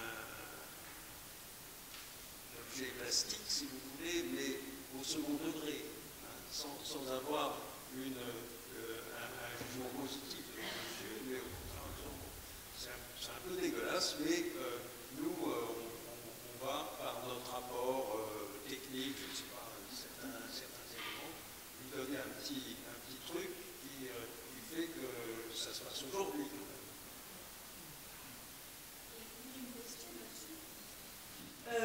Dans justement la série des références, on s'était interrogé pourquoi vous avez pas mis on pourrait dire du post-Distreuil raffiné, toute l'école belge, par exemple, ou le LVVT avec le bâtiment Caritas, justement, qui est toute il nous semble alors là c'est une écriture, c'est peut-être un vocabulaire, peut-être trop maintenant, mais qui justement prend acte d'une certaine liberté par rapport à des dogmes antérieurs dont vous dites très bien dans le livre que le XXe siècle a construit le dogme du fonctionnalisme d'un côté, form follows function d'un côté, et le dogme de l'authenticité de l'autre, que ces deux conjugués étaient un peu crispants pour la reconversion. Ça marchait pas très bien, donc ça c'est dépassé, enfin c'est en tout cas partiellement dépassé, et donc c'était une question, pourquoi vous avez banni les Belges qui sont super à la mode? Mais la question n'est pas juste superficielle, c'est-à-dire qu'il y a une attitude à la transformation qui dénote en fait un peu des changements, alors je ne sais pas si c'est des changements de paradigme, mais des lignes qui ont un peu bougé dans la façon de traiter l'inachevé, justement, comme dans le bâtiment de Caritas où c'est une soustraction et quelques additions qui fabriquent un climat et qui ne s'encombrent pas, en fait, de ces dogmes précédents, qui paraîtraient donc mériter peut-être de venir dans votre... une question. Il y en a une autre après. Ça m'intéresse, mais on peut faire un deuxième tome. Non, mais j'ai introduit ce chapitre, disons, sur les différents exemples. Il est loin d'être exhaustif, c'est tout à fait évident. Et le bâtiment Caritas pourrait trouver place, oui, bien sûr. La deuxième question, qui est très importante, en fait, c'était en fait la question de la reconnaissance. Vous dites, il faut faire, si on intervient sur un bâtiment ou un ensemble de bâtiments, il faut reconnaître ses valeurs intrinsèques ou potentielles, parfois elles sont que potentielles, et faire mieux. Et donc la question c'est est-ce que, c'est un peu ce que disait, je pense, Patrick, aujourd'hui, il me semble qu'on n'est pas forcément dans des bâtiments aussi intéressants que intéressants, en tout cas reconnus comme intéressants que ce collège. Enfin, on a toute une matière urbaine, architecturale, qui est un vaste gisement hétéroclite de tout un tas de choses, et que les changements de paradigme, puisque c'est le terme que vous employez dans un des chapitres, impose maintenant de prendre tout ça en compte. C'est-à-dire, c'est vraiment ce avec quoi on va travailler maintenant, a priori, et ça inclut des choses de toutes échelles, petites, grandes, des entre-deux, des infrastructures, enfin comme un immense gisement. Voilà. Et donc la question, c'est qu'il nous semblait que les critères, il y aura toujours besoin de critères, qu'est-ce qu'on démolit, qu'est-ce qu'on transforme, qu'est-ce qu'on garde, mais ceux qui sont hérités des cadres institutionnels qu'on a parcourus dans le livre, à savoir le patrimoine classé, inscrit, et ce qui ne relève pas du patrimoine, donc ce qui mérite attention, ce qui mérite moins attention quand même, ces cadres-là, est-ce que vous ne pensez pas qu'il faut un peu les bousculer, les repenser et déplacer la notion de patrimoine à celle d'héritage? C'est quelque chose qu'on discute beaucoup parfois dans l'école. Et est-ce qu'ils ne sont pas devenus finalement plus désuets, finalement, enfin plus bloquants que réellement opérants, ou en tout cas corsetant, reconduisant certaines habitudes qu'aujourd'hui peut-être on doit dépasser. C'est pas une question facile, mais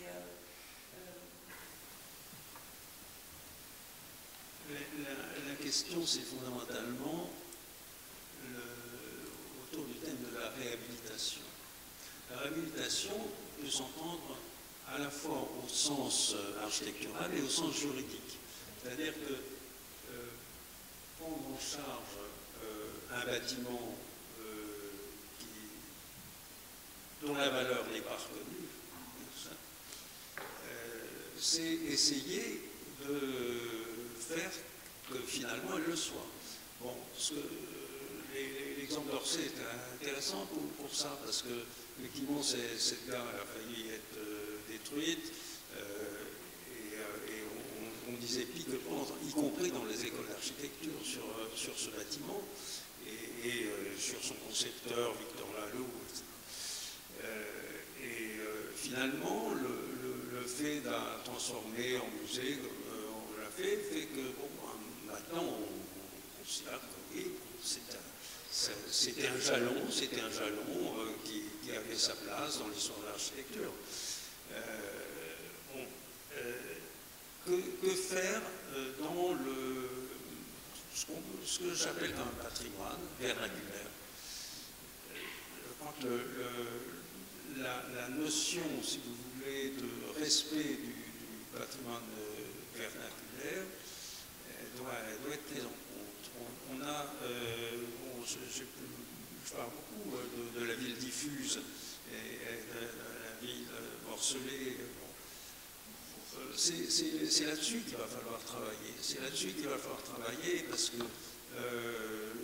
il y a des positions peut-être un peu trop catégoriques, ou bien on détruit complètement des quartiers, et puis alors il faut se méfier quand on fait ça, parce que ceux qui interviennent après, ils peuvent faire pire. Il faut tisser les choses avec beaucoup de finesse par rapport à l'histoire des lieux, par rapport en gardant toujours présent à l'esprit le fait que les gens qui vivent dans des lieux ont une mémoire, et que si on essaye de balayer cet aspect, si vous voulez, de la mémoire, finalement, on fait un travail de sagouin. Je dis ça parce que mettons les quartiers pavillonnaires. Les quartiers pavillonnaires, il y a à prendre et à laisser, on voit bien dans les quartiers pavillonnaires. Si on veut ressouder des quartiers pavillonnaires à des tissus urbains plus constitués, plus consolidés, il faudra bien faire des choix qui vont toucher dans l'ordre les tracés, les espaces publics, le parcellaire, etc. Donc surtout, il ne faut pas gommer un des maillons de ce processus. Il y a une chaîne à suivre, et je trouve que ce qui a gâché les projets urbains dans les années 70, mettons pour faire simple, c'est d'avoir fait fi totalement de tout ce processus. Parce que si on veut que ça continue à vivre, c'est surtout ça, si on veut que ça continue à vivre, il faut que, en particulier, les définitions parcellaires existent. C'est surtout les définitions parcellaires. La limite aussi entre espace public et espace privé, tout ça a été balayé. Mais c'est quand même à partir de ça, à partir de ces définitions-là, qu'ensuite les projets plus fins peuvent se mettre en place. Tous qui travaillaient sur la question de la réhabilitation et de la transformation, il me semble, pour en avoir, j'en ai fait il y a très longtemps, mais je n'en ai pas fait dans tout mon parcours principal professionnel, il me semble qu'il y a une chose magnifique quand on est amené en tant qu'architecte à faire transformation d'un bâtiment, même transformation attentive, hein, il me semble que c'est l'appropriation qui en est faite par tout le monde. Il me semble que c'est toujours bien réceptionné dans le public, dans les habitants qui sont autour. Le bâtiment est encore plus beau. D'abord, il redevient neuf, on l'a vu vieux, il redevient neuf, même s'il est transformé. Et je trouve que ça, c'est une histoire magnifique quand même. Et l'autre chose aussi, j'ai l'impression, dans cette question de la transformation, c'est que j'ai l'impression qu'on y trouve un espace immense de liberté, finalement, en tant qu'architecte. Évidemment que c'est truffé de contraintes comme tous nos projets, mais j'y trouve un espace de liberté dans la mesure où, en tant qu'architecte, on vient composer avec cette partition qui existe, et du coup, la liberté, c'est de pouvoir dire, mais vous voyez, je peux faire ça de ce que vous voulez que nous transformions. Il me semble qu'il y a d'autorité, une parole qui est écoutée, sincèrement écoutée, et ça, je trouve que c'est très exceptionnel, la question de la transformation. Oui, c'est très positif, mais il faut, l'essentiel c'est de le faire admettre à nos interlocuteurs. C'est-à-dire que c'est nos interlocuteurs qui doivent décider, il faut les convaincre, mais pas toujours facile.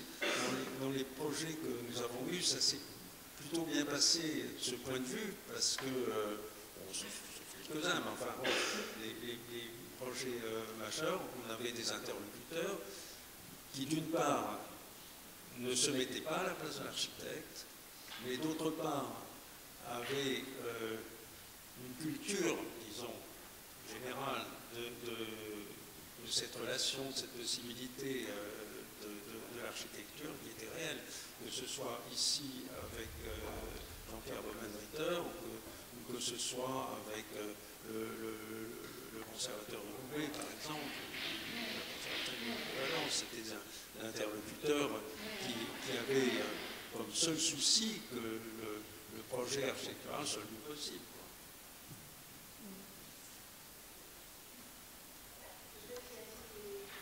Des questions dans la salle, évidemment.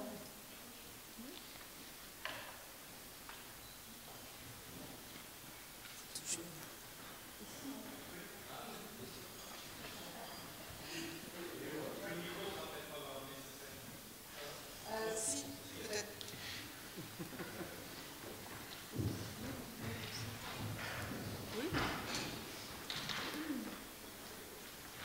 Merci. On enseigne dans cette école de travailler un projet à partir d'une intention.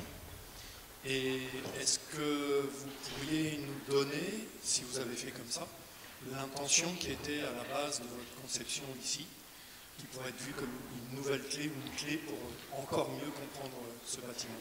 Merci.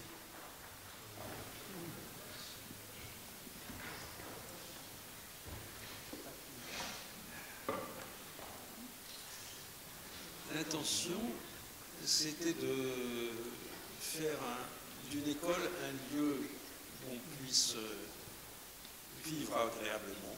Ça, c'était une intention qui nous a amené, par exemple, à positionner la bibliothèque et la cafétéria à un endroit donné, à garder le jardin en pleine terre. Là, il y avait une intention de faire d'une école un lieu de vie, en quelque sorte. Ça c'était une première intention. L'autre intention, qui pouvait se lire en filigrane, si vous voulez, c'est de faire en sorte que le bâtiment soit aussi un lieu pédagogique. C'est-à-dire faire en sorte qu'il raconte quelque chose,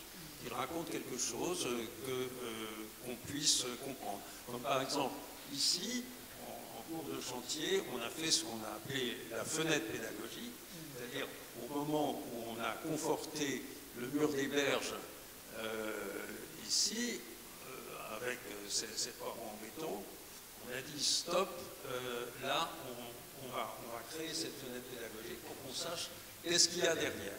Voilà, bon, des choses comme ça. Pareil pour le balcon, suspendu pour dire, ben voilà, le métal, ça permet de suspendre tout ce poids du balcon, regardez, avec des sections qui font 10 cm chacune, à peu près, peut-être 10, mais voilà. Donc, c'est ça, c'est la deuxième intention. Bon, c'était déjà ça. Bon.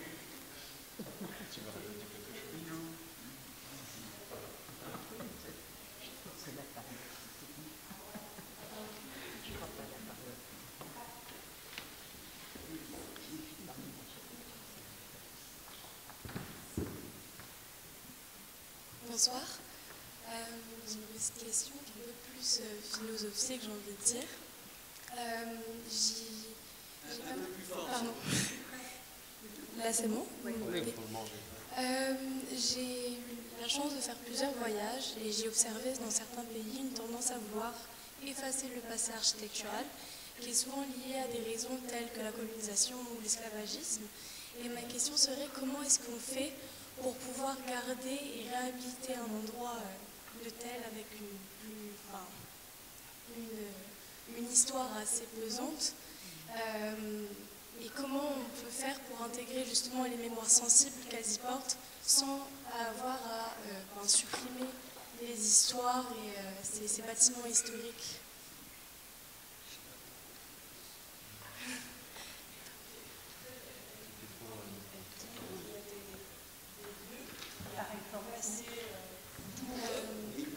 J'ai deux exemples. C'est comme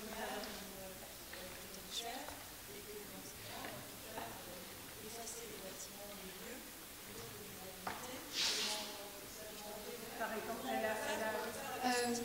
j'ai des exemples justement. J'ai observé comme à Maurice, comme en Inde, c'est justement cette tendance à vouloir effacer ce passé architectural, comme je l'ai dit, qui est souvent lié à la colonisation ou l'esclavagisme. Et on a beaucoup ce sentiment d'attendre que les bâtiments tombent en ruine pour pouvoir les détruire et les éradier et faire quelque chose d'autre, souvent pour des raisons politiques, pour ne pas avoir à tirer complètement, montrer une mauvaise image. Mais oui, justement à Maurice, comme en Inde, il y a eu justement ce passé colonial, l'esclavagisme, et moi en discutant avec pas mal de personnes, qui m'ont dit que c'est toujours un sujet sensible aujourd'hui. Il y a toujours justement ce sentiment de vouloir éradier ce passé douloureux en fait. Je crois qu'on ne peut pas gommer le passé douloureux. Comment? Ah oui, non, il faut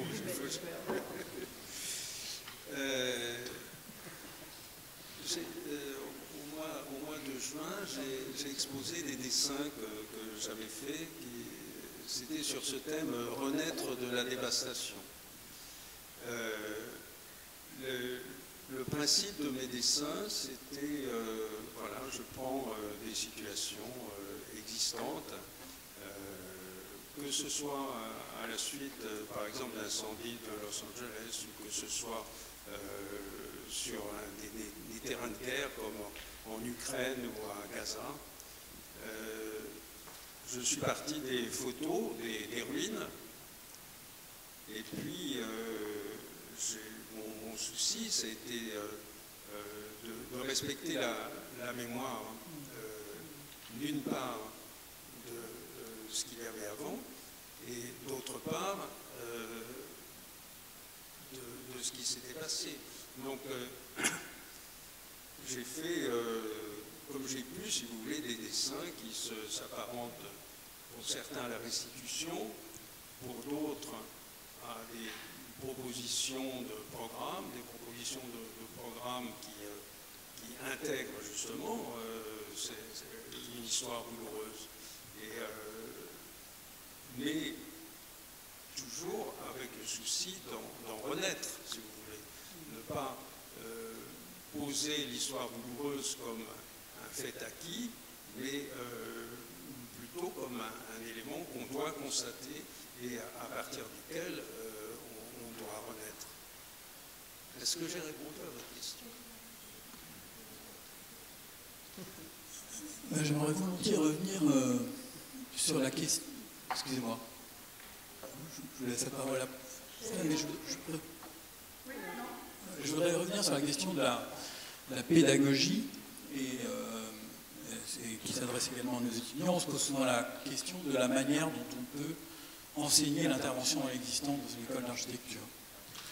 Et je me demandais comment vous, en tant que praticien, intervenant sur l'existant, en tant qu'ex-enseignant, comment avez-vous pu vous poser cette question-là, puisque on soulevait tout à l'heure les spécificités de la conception dans l'intervention dans l'existant. On sait qu'il y a des codifications spécifiques, par exemple, même si elles sont même l'objet de débats. On sait qu'il y a des protocoles particuliers pour prendre en considération des dimensions existantes au regard d'un programme qui va mettre en tension une situation existante et qui va ainsi créer une relation plus ou moins fructueuse avec l'additionnel. Comment pensez-vous qu'il y ait une spécificité d'enseignement à l'intervention dans l'existant? Et pensez-vous qu'il faille particulièrement ou différemment enseigner l'architecture au regard notamment des références que l'on peut convoquer, de construction neuve, de bâtiments construits justement sans être en intervention de l'existant? Comment même ces références-là peuvent nourrir la pensée d'un architecte qui travaille à la transformation d'un édifice?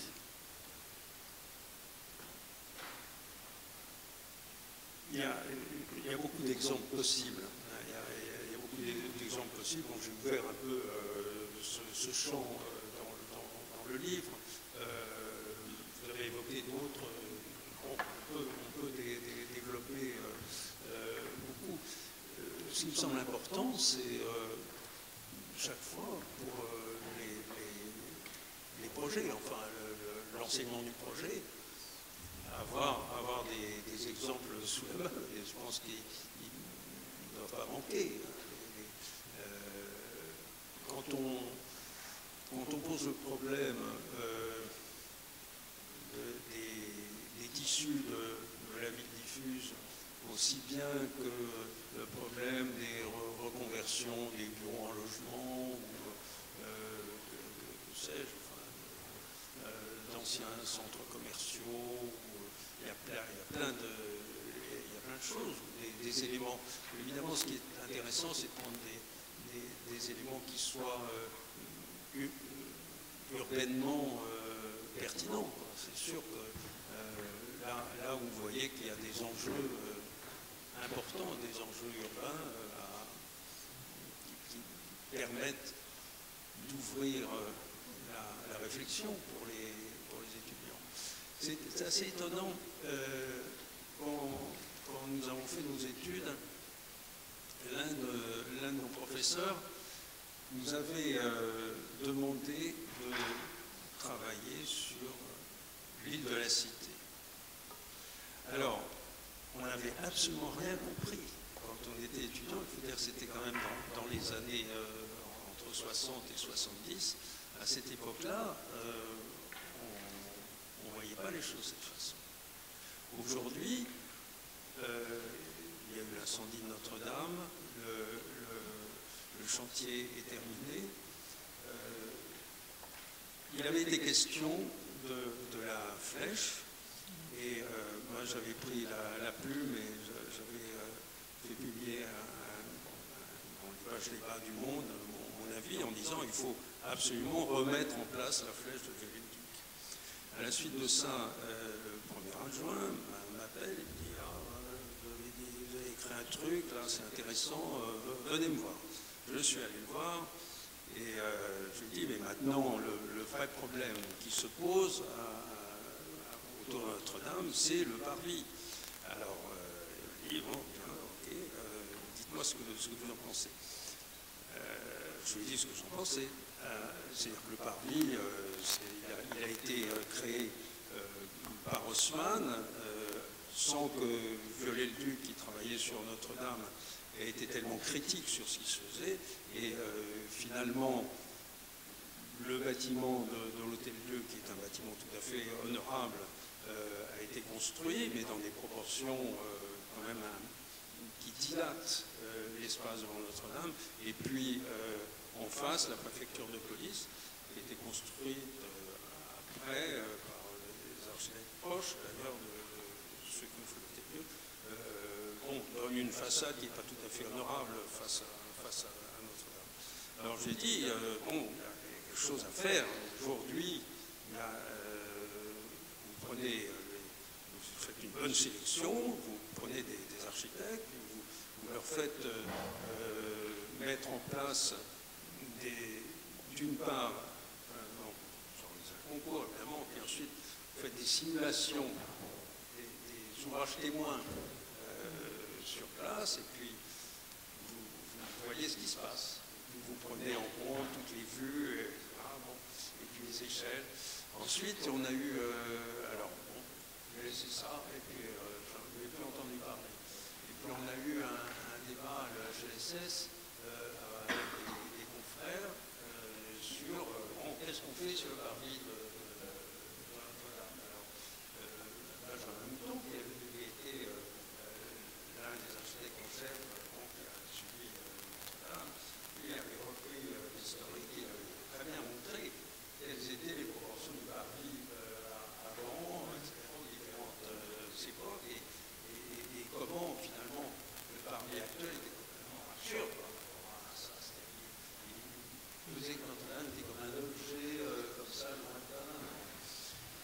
Et bon, il y a eu ce débat à la HLSS, et puis ensuite, je reviens, et puis ensuite, la ville de Paris, je me suis dit, ont lancé ce concours, et était l'année qui, au lieu de prendre en compte l'échelle des choses, a encore, d'une certaine façon, dilaté, puisque le concours a pris en compte jusqu'au chevet de Notre-Dame.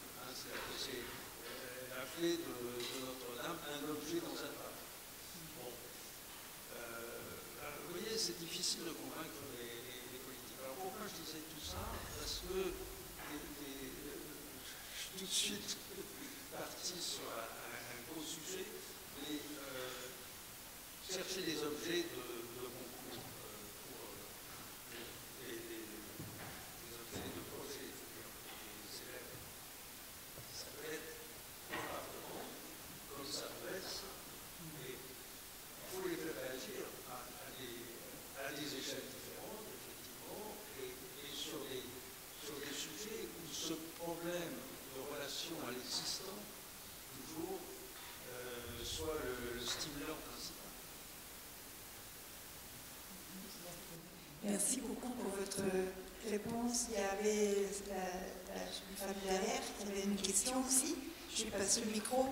Peut-être ensuite, gardons-nous un moment pour échanger hors table ronde et faire cette séance de dédicace. Nous avons, pour ceux qui le souhaitent, quelques ouvrages à votre disposition, à l'acquisition, et pour la dédicace de Jean-Paul Philpon, si vous en êtes d'accord, je vous confierai le mot de la fin par la suite.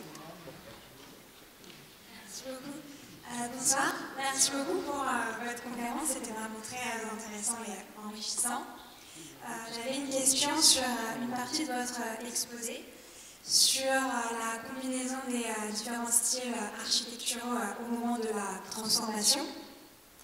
Et plus précisément, le moment où vous avez évoqué le fait que dans la transformation, ce n'était pas tant une affaire de vocabulaire, mais plutôt une affaire de syntaxe, parce que, de ce que j'ai compris, il fallait justement pouvoir combiner à la fois le style architectural de l'ouvrage préexistant et le nouveau langage qu'on va utiliser au moment de la réhabilitation. Et j'avais une question du coup, j'espère qu'elle n'est pas trop naïve parce que bon, je suis en rien, mais et en prenant aussi l'exemple que vous avez donné sur la rénovation, enfin plutôt la transformation de l'usine métallurgique dans la région de la Ruhr, comment faire en sorte que justement des styles architecturaux aussi différents quand il y a par exemple au moins un siècle d'écart entre la création de l'ouvrage préexistant et le moment de l'intervention pour la réhabilitation, comment faire en sorte que justement les styles architecturaux se combinent bien et que ça donne un ensemble qui fonctionne. Voilà.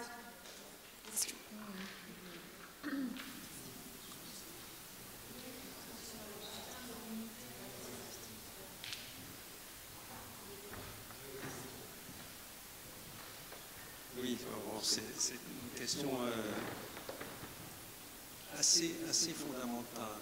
Comment faire finalement qu'un style se dégage d'un projet? Le style, c'est ce qu'on est soi-même, hein, déjà.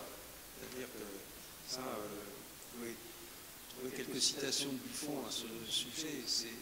C'est la personnalité, déjà, et ensuite, cette personnalité est confrontée à un contexte qui a déjà du style. L'exemple de la Bourse du commerce où Tadao Ando est intervenu me semble intéressant. C'est-à-dire que Tadao Ando, il a son style propre. Il a un style propre très infirmier. Qu'il a révélé, disons, au cours de projets qui n'étaient pas forcément des projets de réalisation ou de reconversion. Et il intervient aussi bien à la Dogana à Venise qu'ici à la Bourse du commerce en utilisant ce qu'il sait faire. C'est-à-dire qu'il sait parfaitement utiliser le béton, faire un béton de la meilleure qualité qui soit, dans un contexte donné, avec une composition la plus limpide, la plus simple possible, disons, élémentaire, une sorte de composition élémentaire, là, le cercle dans le cercle. Voilà, c'est un exemple. Piano aussi, dans l'exemple que j'ai cité, piano, c'est parfaitement utiliser le métal de la façon la plus fine, et il intervient en pliant son style à une contrainte qui est celle du bâtiment existant, du contexte existant. Je pourrais dire la même chose de Borromini. Borromini, quand il intervient à Saint-Yves à Rome, il a déjà lui-même élaboré une écriture qu'on connaît, son écriture baroque, avec ce jeu de géométrie, si vous voulez. Et là, il se trouve confronté à un exercice de géométrie particulier et il apporte sa réponse. Vous voyez? Donc, ensuite, je dis, c'est finalement le résultat qui fait style. C'est-à-dire, c'est pas seulement dans le cas de la Bourse du commerce, c'est pas seulement ce qu'a fait Tadao Ando, c'est l'ensemble. L'ensemble constitue un style qui est celui de la Bourse du commerce, sans oublier le travail effectivement de restauration qui a été conduit par Gatier sur la Bourse du commerce. On a cette conjugaison des styles dans ce cas-là. Voilà. Oui, c'est cette conjugaison qui fait. Merci beaucoup, merci à tous. Merci Jean-Paul Philippon pour cette conférence. Pour ceux qui